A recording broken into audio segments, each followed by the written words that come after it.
everyone, and welcome back to Cyrus Webb Presents. I'm Cyrus Webb. Glad you all could join us here on Amazon today. If you guys are new to our programming here on Amazon.com, welcome. Make sure you guys do hit that follow button, though. You'll see it either here in this corner or down below. You also see some of the books from our next guest. We're so excited to welcome back best-selling author Dr. Velma Bagby to our broadcast today. She's the author of several books, including the best-selling Catch series. You guys can see here, this is the first book in the series, A Catch No One Wants. She followed it up with The Wrong Catch. I have mine here. And then The Wrong Catch, She'll Tear Down the House. We have the first book in the series I've highlighted in the carousel now. I want to talk to Dr. Velma not only about the series, but also what it's been like for her to show the love of a father and daughter. And they're wanting to help other people when it comes to some very important topics. We are simulcasting our broadcast today, so we do welcome those tuning in on Facebook, LinkedIn, YouTube, and Twitter. Glad you all could be with us as well. Dr. Velma, hello to you, and welcome back to the broadcast. Hello, Cyrus. Thank you for having me. I'm excited. It's always a good conversation. I appreciate that. I'm always excited. I never know where it's going to go, which adds to the excitement for me. And that's your fault, Dr. Velma, because sometimes you'll say something, and then it reminds me of something in a book, and then I'll turn to it, and then you're going to blame me for bringing it. No, I'm not. But I appreciate the fact that you do read the books. I appreciate that. Interviews where they didn't, and so it makes the questions really important questions to ask. I appreciate that. Melissa's joining us on Facebook. She says hello, Dr. Velma as well. So, Dr. Velma, let's begin there. That's a great place for us to start. So, these books are something that men and women have both been reading, enjoying, and discussing. What has it been like for you as an author to be able to see the response to the series?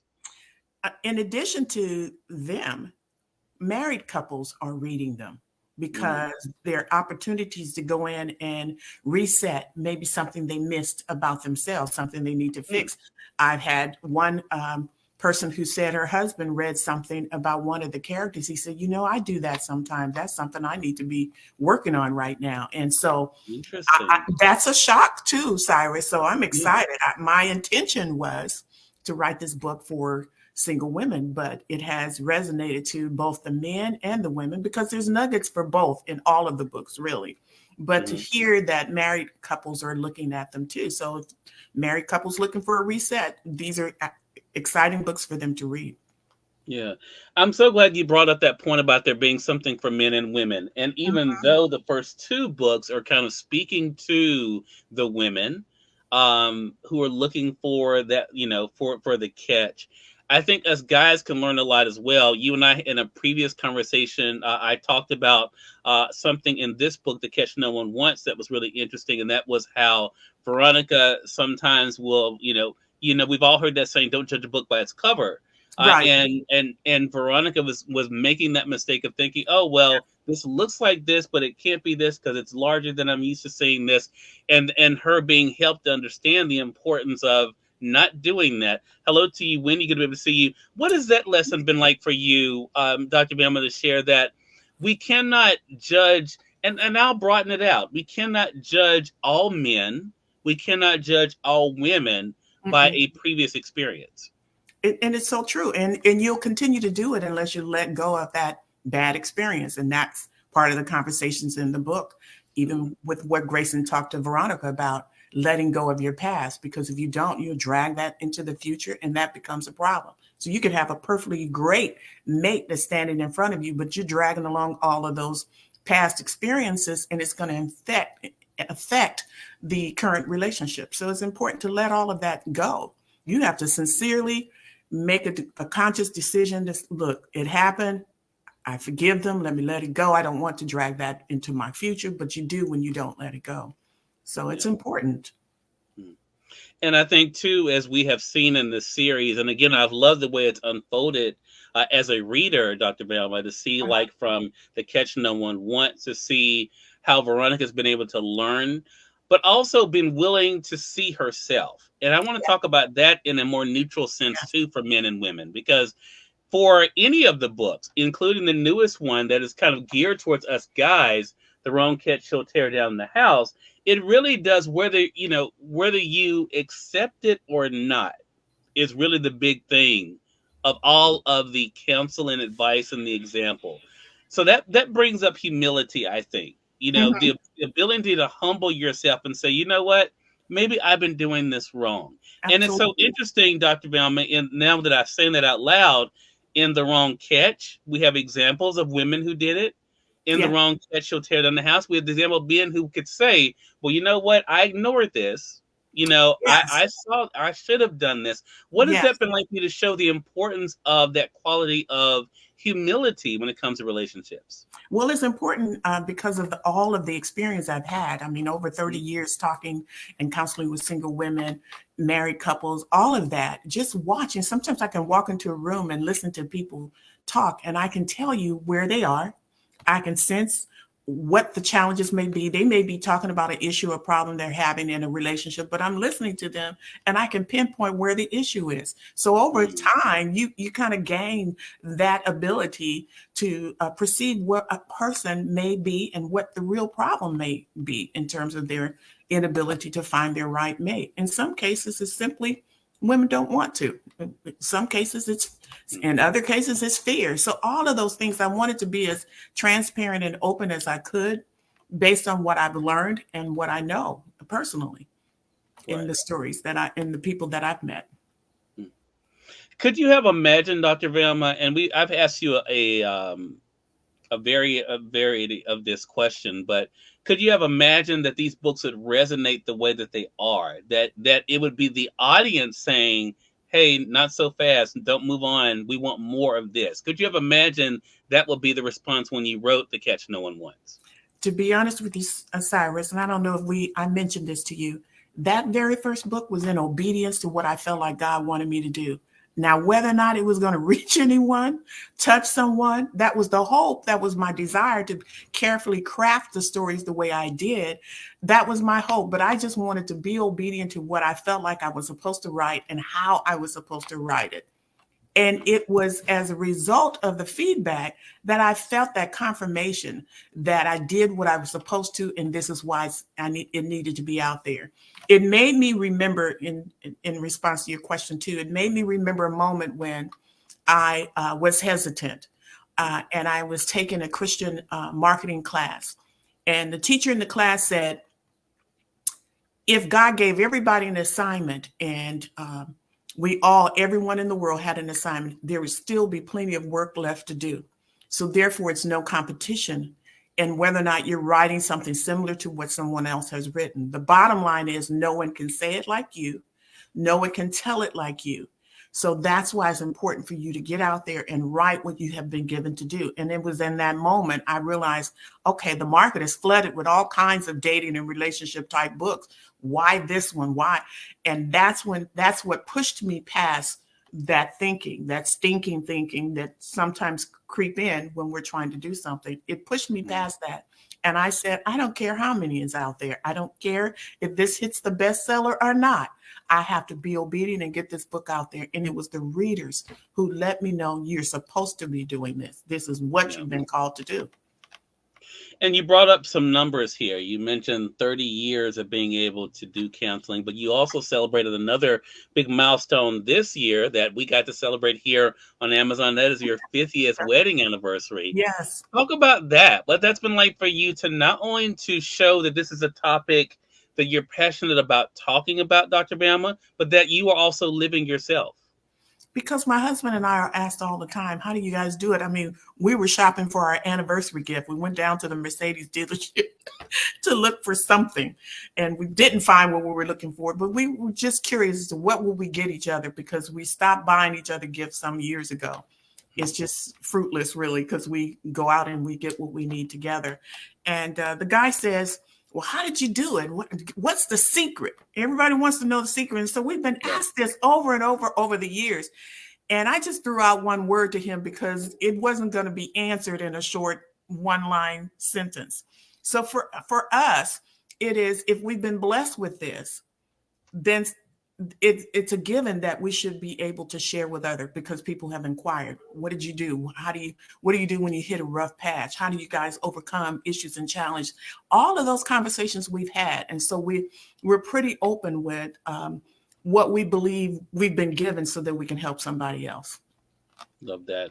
Wendy on YouTube. Wendy's joining us on YouTube. She Wendy. says, "You did a great job. The men's book was the icing on the cake." Appreciate that. And you know what? And she's right. I mean, it's been great for you to show the vulnerability Yeah, of women and men in this yeah, series, and especially with and you and I, I've talked to you about how I felt about She'll Tear Down the House because I love the way that Grayson sees the men.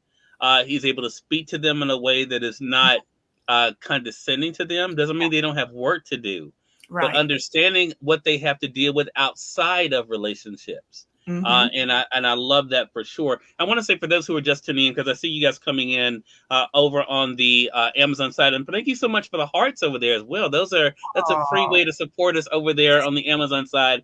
Appreciate that. We have almost 100 hearts over there, so appreciate you guys being with us on Amazon. You all are watching Cyrus Webb Presents. I'm Cyrus Webb. We're joined by Dr. Velma Bagby today here on Amazon. She's kind of become a part of our family here on Amazon. She's written several books, including the best-selling Catch series you guys see here. I have highlighted in the carousel right now, though, Dr. Velma, for our Amazon audience, my 70s love story. I highlighted as you were talking about your husband, and you've been able to literally to share a bit of your own life with the rest of us. What has that been like for you? You and I had a great conversation with Dr. Bruce here on the broadcast about my 70s love story. What has that been like for you to reflect on your own love story and what's kind of led you to the work you do today?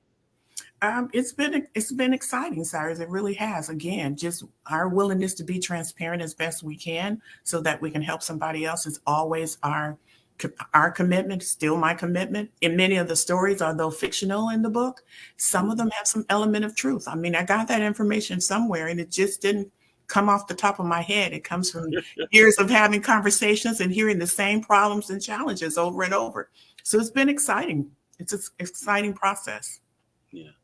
So, Wendy brought up the men's book, "She'll Tear Down the House," which is the latest book. We do know, as you've kind of teased from each book to the next, that there's going to be more. Can you kind of talk to us about what that's been like for you yourself, Dr. Bama, to see the journey of the father and daughter, Grace and Veronica, and how they have grown and how their relationship together has grown too? It's like after every book, you're thinking the process, the series, all of it is done. But you get this inkling, this information, or you get inspired with something else that comes along. I know that God always leads me in a path that's straight, and I always seek Him for direction so that He can tell me what to do next. So, Wendy, the cake is not finished. There's more icing. There's another layer I have to add. Look, we're gonna start calling you the bug lady, Dr. Velma, because you're look, you've given us fish, you've given us bugs, you've given you Can you give us a little imagine bit there. having a bug infestation, Cyrus? Who wants to marry that? Who wants to That's marry a bug? right. I want to talk about that because I love that goes to a bigger point that you and I have discussed. It's hard to believe how long we've been having these conversations, Dr. Velma, which is what excites me so much because every conversation we still have is so different because Absolutely. there's so much in them, right? Yeah. The idea of illustrations, and you've talked about, of course, how the example of Jesus Christ, the way he used parables, was something that kind of guided you. But what has that been like for you to kind of have your own now that you've been able to share first, of course, with fish, and now, of course, in the other ways you've been able to illustrate the different types of people out there. With bugs and animals and a Mm-hmm. toy. Mm-hmm. It's interesting how it makes me think of the fact that even though Jesus had over 50 parables, he used a variety of things as well. But it just made me realize how easy it is for people to connect. And then doing the research to discover what each bug does, what each animal does. I mean, some people have said the antelope was their favorite because the guy didn't know the woman was going out at night working as a woman of the night, and he married her and had no idea what she was doing for work. I'm going, who doesn't ask that question? What do you do for work? Who would accept I work nights as an answer? So it's just interesting how it all just came about. Yeah.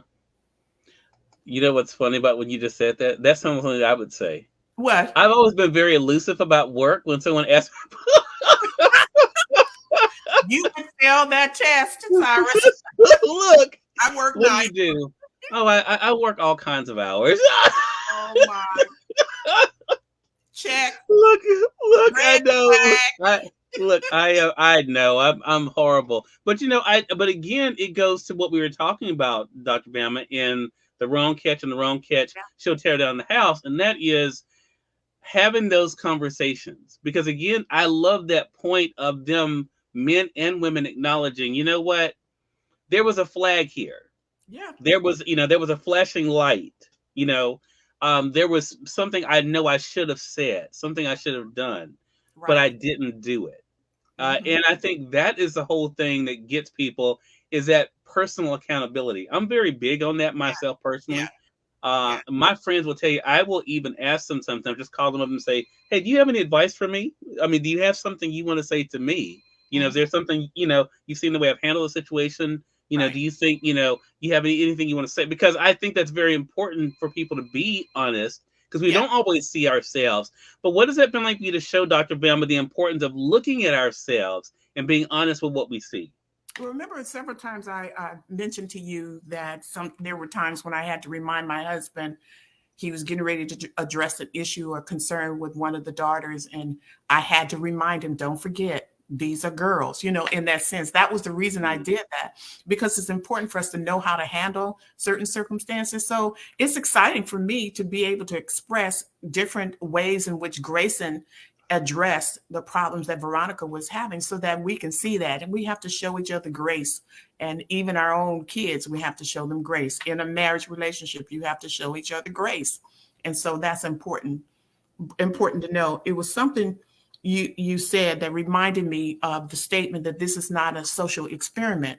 When you're serious about dating for the purpose of marriage, this is not a social experiment, which is pretty much what high school dating is. We're not dating someone in high school to marry them. We're dating for social reasons. We're going out. We're going to different places. We're having fun. But when you make up in your mind that you're ready to date for the sole purpose of marriage, that changes the strategy, that changes the kind of questions you ask. What do you do? And the follow-up questions. How often do you do that? And really, I've even included in this last book the importance of taking some of the questions we would wait to ask when we're going through pre-marriage counseling. I said, no, some of those now have to come forward, and that has to be part of the conversation before you make a decision, because they're important to know. When you were just talking, I said I wasn't going to do this, but when you were just talking, it is. So again, this is Dr. Velma's. I forgive you. Go ahead. I'm used to you, Cyrus. Look, when you were just talking, it reminded me of something in The Wrong Catch, She'll Tear Down the House. I'm going to highlight it in the carousel for you all on Amazon there. It's in chapter 6 of the book. And this is day 2 of the conference that Pastor Grayson is having with the men. But there's something very subtle.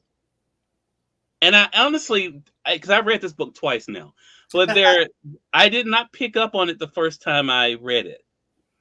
And it's something, and most people may not have even picked up on it, to be quite honest with you. But so I'm going to read it, and then we're going to talk about it, because it goes to what you were just saying about this not being a social experiment. Yeah. This is what you wrote in the book. Day 2 of the conference, Pastor Grayson and the men settled into the conference room after a light breakfast. Pastor Grayson told the guys, welcome back. How are you feeling? Are you ready for day 2? The men yelled, yeah. And then Pastor Grayson says this, I see we have a few more men since our first session. Please keep in mind, it is important for me to set the temperature of the room. Do I have men of God in this room? Pastor Grayson asked. The men yelled, yes, sir. Pastor Grayson responded, great. This conference is for men of God, and as such, we will talk about what God expects of us. I thought about that when you said what you said. Yeah. Because this only will apply for people who see themselves as men and women of faith. That's right. Because if you do not, you are choosing dating as a social experiment. That's You're right. not looking at it seriously. So I want to talk about that aspect. You do not preach in these books, Dr. Velma, And I can tell you this honestly, as someone who's read all three of them. She does not preach in these books, but it's very honest that the majority of the world, let me put it this way, and I think I'm being fair in saying this, will not agree with you. No. And your approach. How important was it for you through Pastor Grayson, though, to make sure that they understood that what they were discussing were principles set by God, not by men? One of the things we all have to know is who is the audience. What audience are you writing for? I know that anyone outside of what you just described is not my audience. And so I've accepted that a long time ago. It's the same argument women use a lot with the fact that there's more women in the world than men. And I tell people, I said, that's because there's going to be a lot of women who are not getting married, just like there's a lot of men who won't be getting married. So let's not worry about the numbers. Let's worry about whether or not you have prepared yourself for that, so that you're the best version of yourself for the mate God brings to you. And so I had to accept a long time ago that I have a particular audience, and I had to try to make it clear in the book who that audience is. Yeah. And so I try to stick to that. Thank you, Chanel. You do that. Well, Chanel, hello to you. She says, great interview. And we have Stacy joining us on X. Hello to you, Stacy. Good to be able to see you as well. Glad you could join us. Stacy's a comic and a writer as well. Glad you if you guys have any questions or comments for Dr. Velma, make sure you guys put those down. We'd love to be able to have those. And I wanted to bring that up because of in the framing of this conversation, Dr. Velma, as we were talking, because we talked about the parables Jesus used. So, of course, people would know if we're talking about Jesus, we're talking about faith. But I thought about in that the way that Grayson did it was it was direct, but it was definitely not offensive, because he made it very clear who what he was talking about, who it was for. Yes. Because he knew, I mean, anyone who looks at the world, and this is not any disrespect to anyone, you can look around and tell most people do not follow these principles. No, they don't. I can tell you that. And it's getting worse. And so I think that, I think the way you did that through Grayson was done so well. And, because again, that goes to whether you're going to accept it or not. Right. I mean, because if you do not accept that God has a way that things should be done, especially when it comes to something as serious as marriage, because marriage is serious, then you're not going to feel the same way, right? That's right. So this always happens to Dr. Velma and myself. Stacy says, love is waxing cold for you. Yes. And Stacy, that is so true. And I think that, that is so true, that what Jesus said, the love of the greater number is definitely drawing cold. And I think that's why conversations like this is so important. So, Dr. Velma, I see we do have new people here joining us on Amazon as well. What is your hope? I'm going to go back and highlight the first book. Let me go back to what Stacy said. Yeah. That is cold, but it isn't. The world would like us to believe that it is, but it is not. I have still run into people who have discovered the same thing my husband and I discovered. And it wasn't a long time ago. So it has not. It's just really about us recognizing the few that are out there and really adopting a pattern of dating or strategy that gets us success and not failure. And I think that's what's important. But it's still out there, because John 3:16, love was made possible a long time ago. We just don't know it exists. And so therefore we have to grab it, take hold of it again. And I want to say, too, this is a great opportunity. And this is what I always say to Dr. Velma. We always start out, Stacey says amen. We always do this. And I tell Dr. Velma, with every conversation, what I've had to remember is some people are just starting at zero. I'm having people on Amazon say what book is. So let me say, if you guys are new to Dr. Velma, you can also read about her own personal love story. She just celebrated 50 years of marriage. Her book is in our carousel here on Amazon, My 70s Love Story. It's only 99 cents, the Kindle edition. So I definitely recommend you guys read it. I had a great conversation with her husband, Dr. Bruce Bagby, here on Amazon Live as well. You guys can find it here on our Amazon channel. So make sure you guys do look at that. If you're joining us on one of the other platforms, it is on those platforms as well. Just look at our lives and you'll be able to see it there. But the book that started the conversation we're having today is this book, The Catch No One Wants. So it is available right now in paperback and Kindle, as all three of these books are. Dr. Velma, it is always a great conversation with you, and we never know what's going to happen. And that's the great thing about it being interactive.